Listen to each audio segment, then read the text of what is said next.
संबोधन देने वाले हैं। क्या कुछ कह रहे हैं, आइए आपको सुनाते हैं।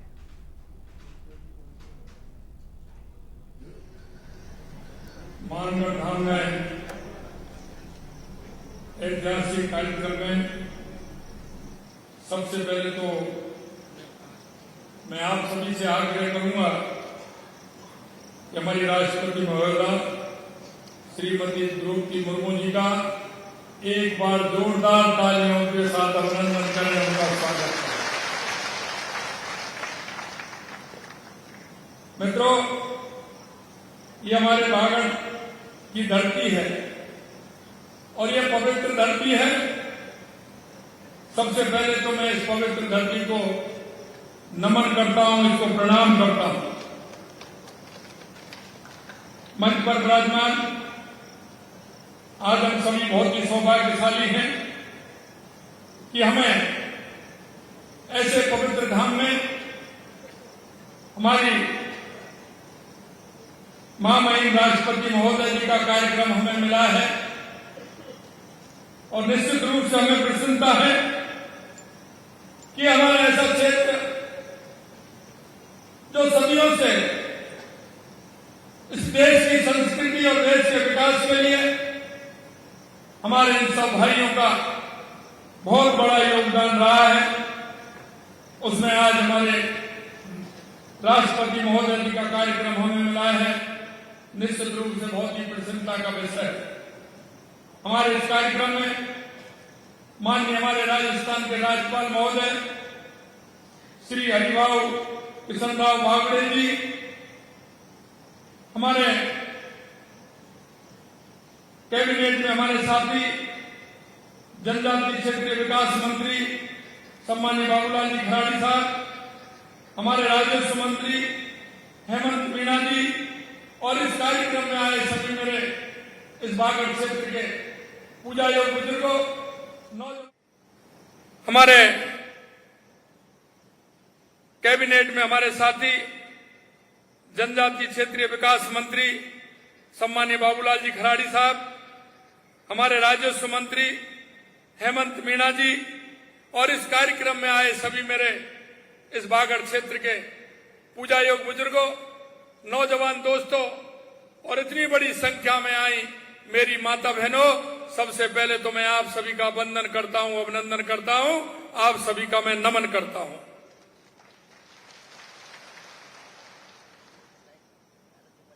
माननीय राष्ट्रपति महोदय जी का राजस्थान की इस पावन धरा पर हार्दिक स्वागत और अभिनंदन।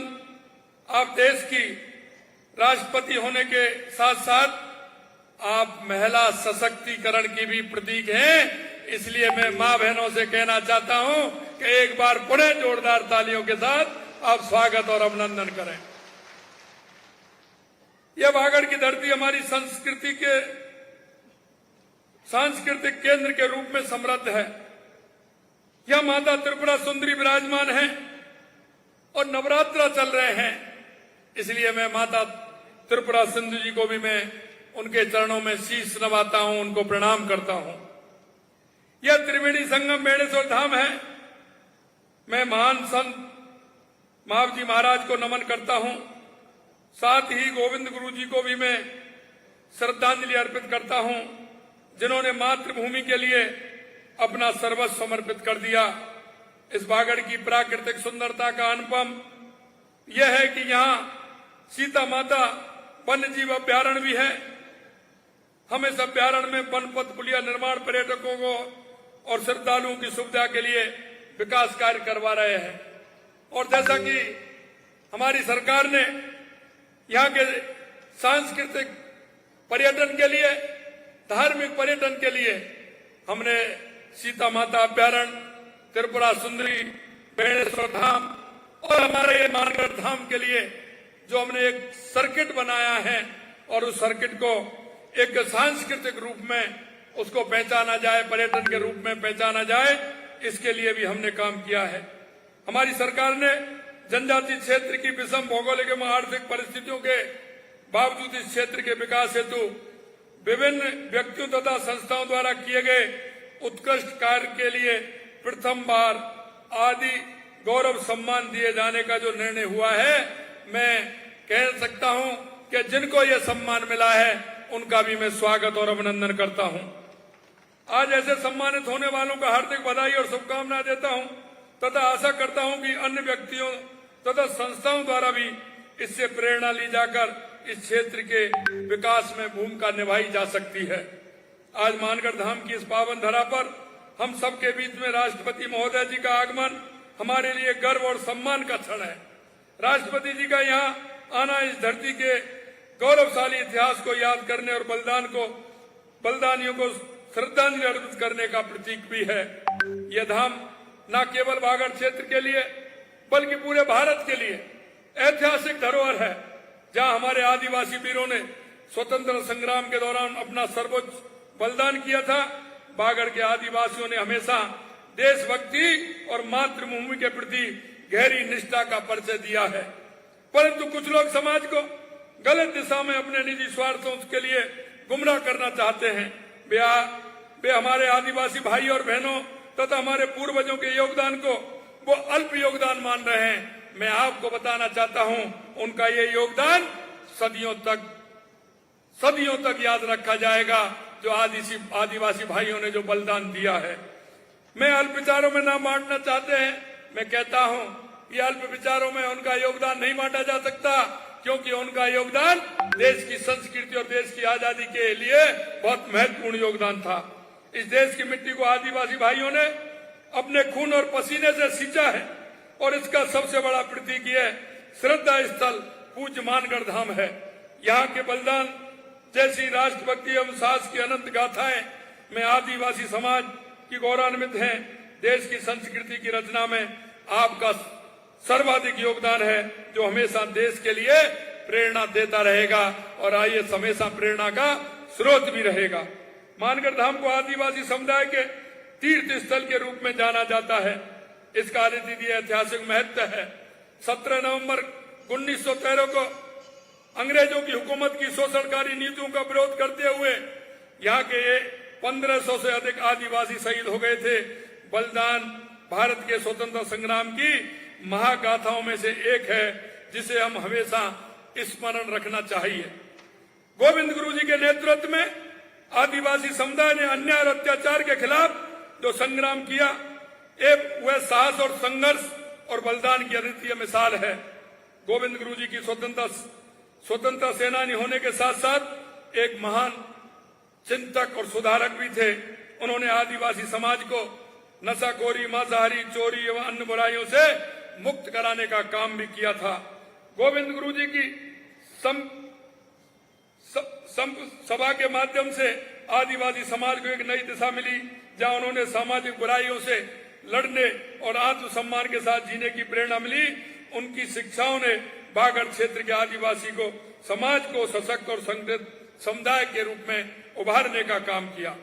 बागड़ क्षेत्र के आदिवासी समुदाय ने हमेशा से मातृभूमि के प्रति अपनी निष्ठा और वीरता का परिचय दिया है।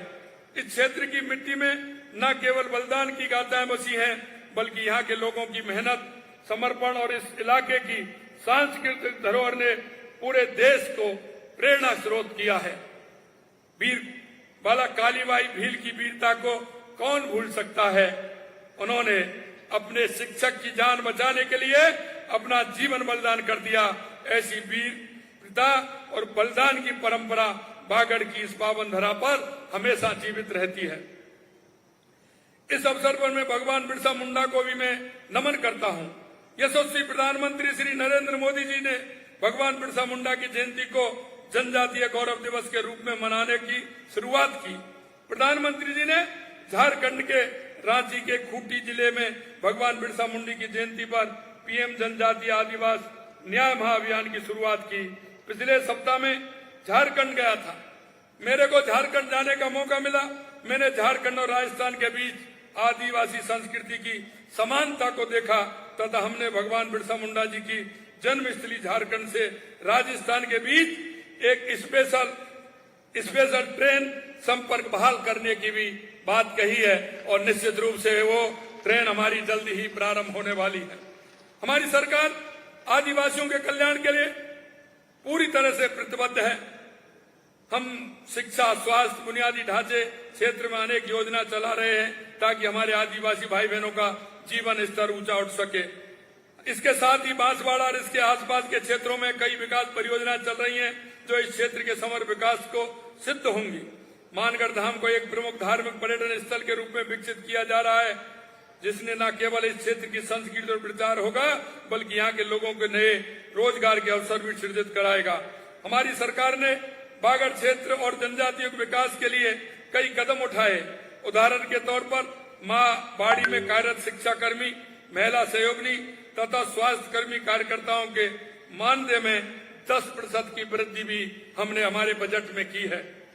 राजकीय एवं अनुदानित छात्रावासों तथा आवासीय विद्यालयों में आवासित छात्राओं को देय मेज भत्ता जो 2,500 रुपए था उसको हमने 3,000 रुपए किया और प्रतिमाह 3,000 रुपए प्रतिमाह किया तथा खेल और आवासीय विद्यालयों के खिलाड़ियों का मेस भत्ता हमने 4,000 रुपए करने का काम किया है, जिससे कि वो ठीक प्रकार से उनको शिक्षा भी मिले और खिलाड़ी बनकर के वो देश का नाम भी रोशन करें।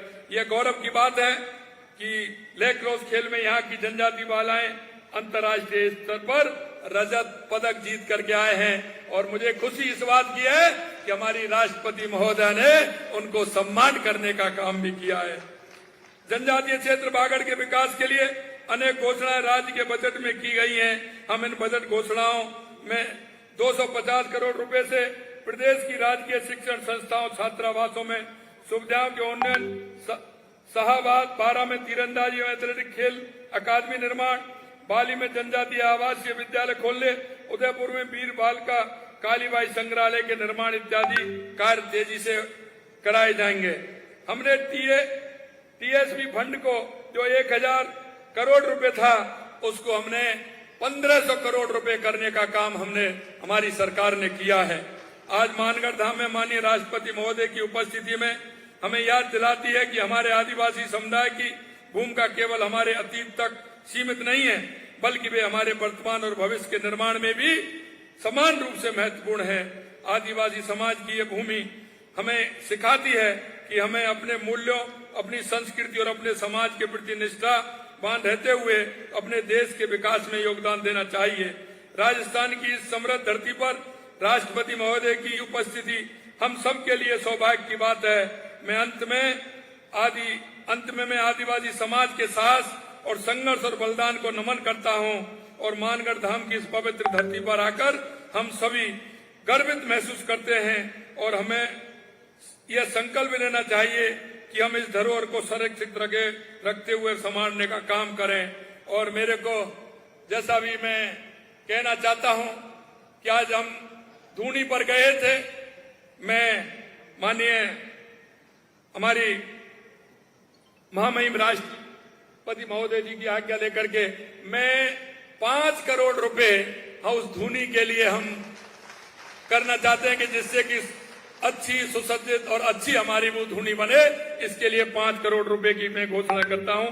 और दूसरा, मैं यहाँ पुलिस चौकी की आवश्यकता है, एक पुलिस चौकी भी यहाँ हो, मैं आज उसकी भी घोषणा करता हूं कि पुलिस चौकी भी यहाँ होगी। मैं पुनः राष्ट्रपति महोदय को एक बार पुनः हार्दिक स्वागत करते हुए मैं आप सभी से अपील करता हूं कि हम मिलकर एक समृद्ध, सशक्त और संगठित भारत के निर्माण के लिए आगे आएं और हमारे क्षेत्र को भी हम आगे बढ़ाएं।